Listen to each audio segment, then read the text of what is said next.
Hey everyone, I'm Johnny C. Don't forget to like and subscribe. This one's going to be a long one. I've got updates at the end. Let's go. Yo guys, can we PK in leagues in the wilderness, and will there be any perks to killing anyone? Of course you can PK in the wilderness. You can assert dominance. You don't really get any tasks or anything for PK. Do pest control points get multiplied at all? They don't. Okay, so at the bare minimum, we know that pest control is going to take us at least 7 to 8 hours to unlock Void. I figure most people are going to take Asgarnia as their first region unlock if they're unlocking Asgarnia. Just be aware of that. If you're doing the novice boat, it's going to take you quite a while. Now, getting combat experience isn't bad along the way, but just be aware of that. It's going to take you some time. You're getting standard points. Okay, we'll move on. Indy Savvy asks, when can we expect to find out the exact end date of Trailblazer? The league will run until the 6th of January. I want to play leagues instead of spending time with my family. Could there be an hours played added to the high scores for leagues, so you can compare progress with friends in contrast to time played? So you can see how sweaty you are, like me. I think that stuff would be cool. It's not on me to make a decision of whether we do that, though. That's a completely different team. And that might be a good opportunity to go through the Twitch poll results. I think Twitch chat may be on the nose here. I think Skilling Prodigy is probably statistically the strongest one if you know how to use it and if your strategy reflects that. Okay, let me stop it right there. Skilling Prodigy is going to be really, really good if you plan ahead. And I'm talking mathematically. You figure out how many logs you need to chop, how many bones you need to bury, how many things you need to kill.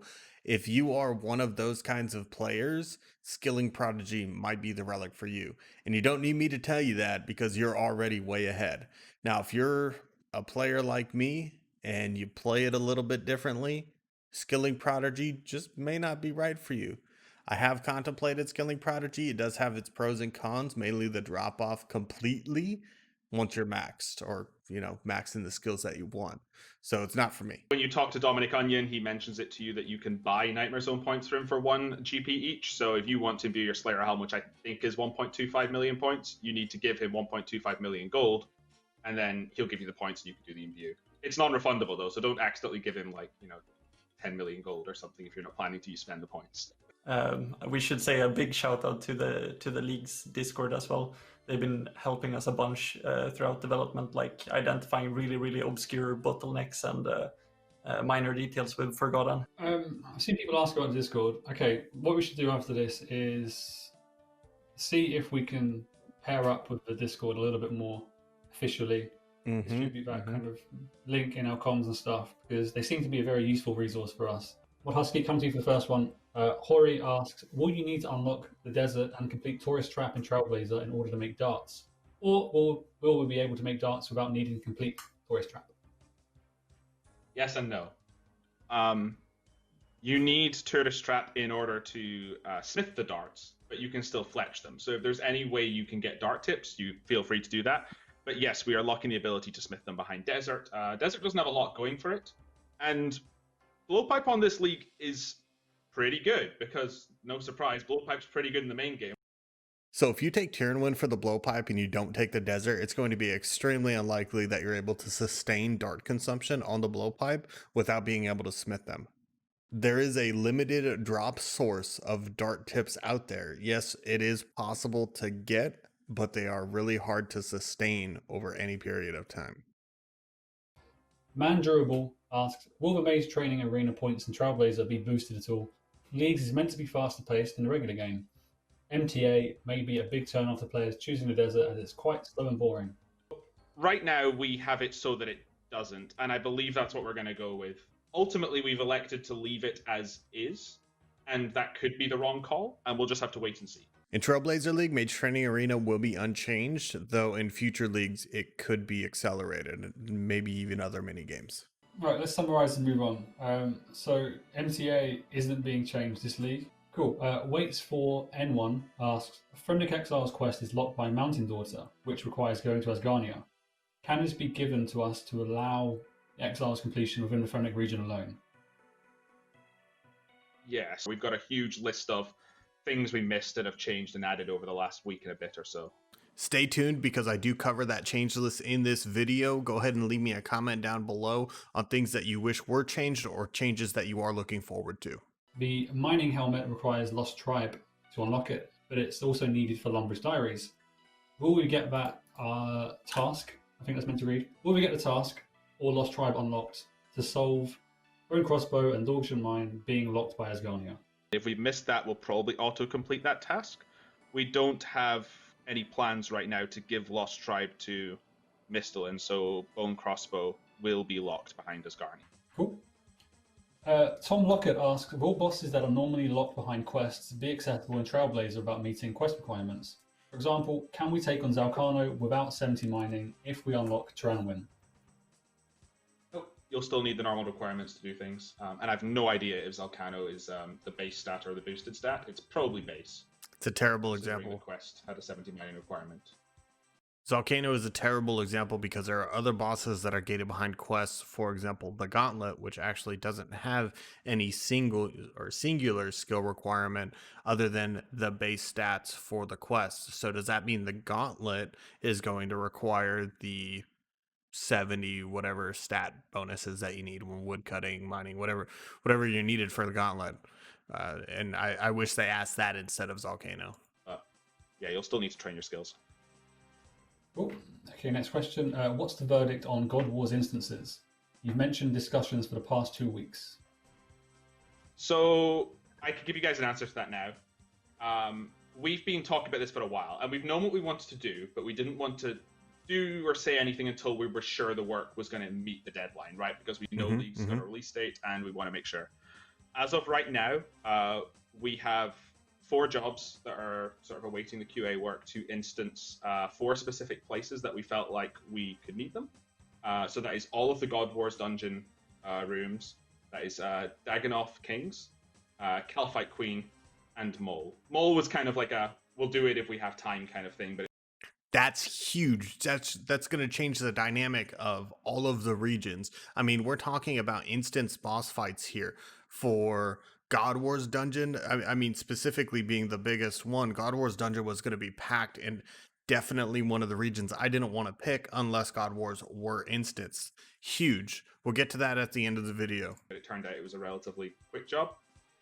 This is only going to be available on League Worlds. And is just kind of there to help with that sort of bottlenecking situation. Right. We acknowledge that this isn't a perfect situation. It's a fairly sizable buff to Asgarnia for Mole and God Wars, obviously Fremenic for DKs, and oh yeah, huge. Asgarnia is a huge choice. We've just done what we can for this. So yeah, only on leagues. Sorry, good dev, make sure to code things that are reusable. It would be fairly straightforward to turn these on to the main game if we ever wanted to attach it to a reward for something. But we would never do so lightly, right? We've already mentioned that God Wars instances could be quite catastrophic for the item prices. Can we get Iban staff from Kandarin or Taranwin? Which is it? So you get the staff from Taranwin, you can recharge it in Taranwin, but you need Kandarin to imbue it. So it'll be very nichely used in Taranwin by itself. So if you're looking for the Iban staff and you take Kandarin before you take Taranwin, you should already have a trident by the time that you take Taranwin. So Iban staff is going to be completely mitigated. It's not worth considering. What is the verdict on Mahogany Homes in leagues? We originally wanted to fit that in, but unfortunately we're gonna have to not allow it or disable it for this league. Yeah, we just took a decision to prioritize some more important stuff like instances and play testing, bug fixing, and pretty crucial stuff. For the Endless Harvest Relic, how does this work with the Motherlode Mine?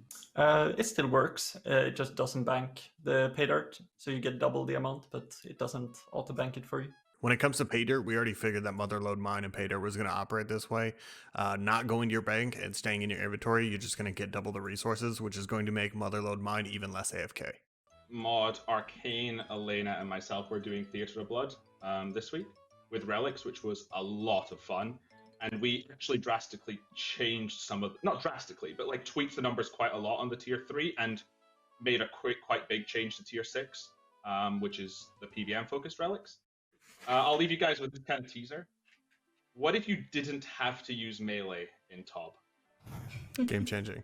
I think we did one run with 2 of us predominantly maging and 1 with range, and it was still fairly nice, you know? How? Relics are fun, guys. They are. Relics. All right. Imagine maging or... Hanging on, let's move on, shall we? All right. Imagine, like, I mean, naturally, you would still have to have a tank for Verzik, but imagine, like, predominantly maging or ranging Verzik. Like, that would be huge. It would be game changing. It would change the whole meta of Tob for Trailblazer. Yeah. Will Keldegrim beat Fremi in leagues? Yes. Yes, it will. Cool. Is the Animal Magnetism quest going to be auto-completed in Mauritania, as we need Asgarnia to get the Blessed Axe from Toriel? Oh, yeah. Quest League. I thought it was you could do Ghost of Hoy and Mori, which you can't because you need Asgarnia. It'll be a Mori plus Asgarnia combo reward to get the Assembler, or you'll get the Accumulator. The other way around. Accumulator for the other one, and Assembler from Fremi, because Fremi does auto-complete that quest. I had to listen to this like 3 or 4 times before I actually figured out what Husky was trying to say. In order to get the Accumulator, you will need Asgarnia as well as Mauritania unlocked. Okay, next question. Is the POH room for the league stuff coming out on release of leagues or after leagues ends? After, I think, with all the reward stuff. Mm-hmm. Sweet. And as we confirmed earlier, leagues will be ending on January 6th. If you missed that, Game of Ohms asks, for the quest Dwarf Cannon, once you've completed the...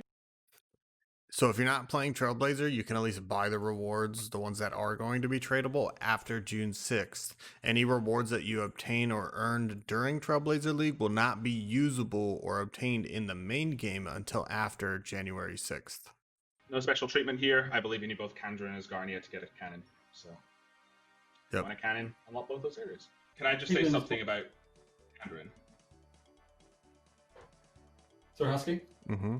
Sorry, since you didn't want to end on there, can I just say the stuff about Kandarin I mentioned before the stream started? Or like Just do, yeah. Sure. So tomorrow's blog is going to outline a lot of changes to a lot of areas, and the biggest one that has the most changes is Kandarin. Mostly for balancing reasons during playtests. The biggest of which is we're not giving Piety for free. You'll need to get it with a combo unlock with Asgarnia. We're removing some quests intentionally. And the second is that we realized we'd completely forgotten the Artoon Diary exists. So did I. So obviously we had to go and autocomplete some. I also forgot the Artoon Diary existed yesterday for the Kandarin video, so please forgive me on that one.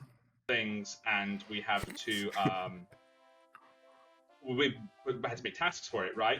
So because we felt like that was giving a lot of points in an already strong area, we've still done that, but we've reworked Western Provinces to now be the only diary that is a dual area unlock. We'll complete all the Asgarnia parts of it, but you'll have to unlock Turanwin and Kandarin for that. So it's like a dual area diary there.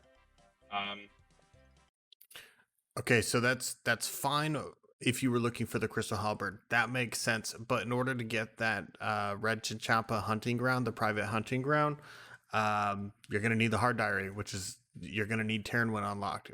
So you're not getting it for free anymore. And that sucks. That really kills Kandarin for me. Yeah, that's just kind of where we're going for it. A lot of the team felt that Piety was just too strong just to get for free. And probably we don't want you to just pick Kandarin for only Piety, right?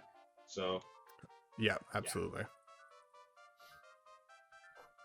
Yeah, we've also got a dedicated theory crafting stream on Monday. So if people have a lot of questions about the changes announced and the changes we'll be talking about in the blog tomorrow, then we can look to answer some of those then as well. All right, so there's a lot of changes coming to the Trailblazer League from the information that we've had before. This is the change log included in the League's 2 Trailblazer area update, which you can find on the homepage. Going through this, if you actually click the caret next to change log by area, you'll be able to go through this pretty quickly. So Misthalin change, it looks like the diary task has been auto-completed for purchasing Barrow's gloves from the Colomancer chest. Kanderin changes, there is a lot of them, as the Modcast has stated. The following quests are now auto-completed when unlocking Kanderin.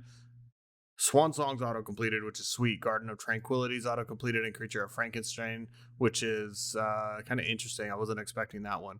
The following quests are no longer completed when unlocking Kandarin, the King's Ransom being the absolute biggest one. So Piety is not going to be an easy achievement. You can't just cheese it if you were planning to do so like I was.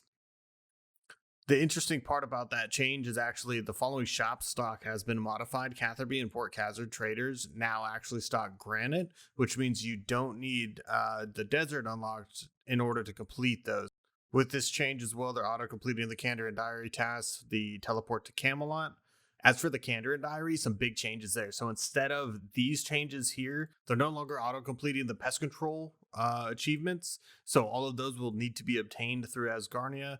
The Isafdar painting in your POH quest hall is no longer auto-completed, and the Equip Any Void set is no longer auto-completed in the achievement diaries. You will need, if you're unlocking Kandarin, you will need Asgarnia unlocked as well for those.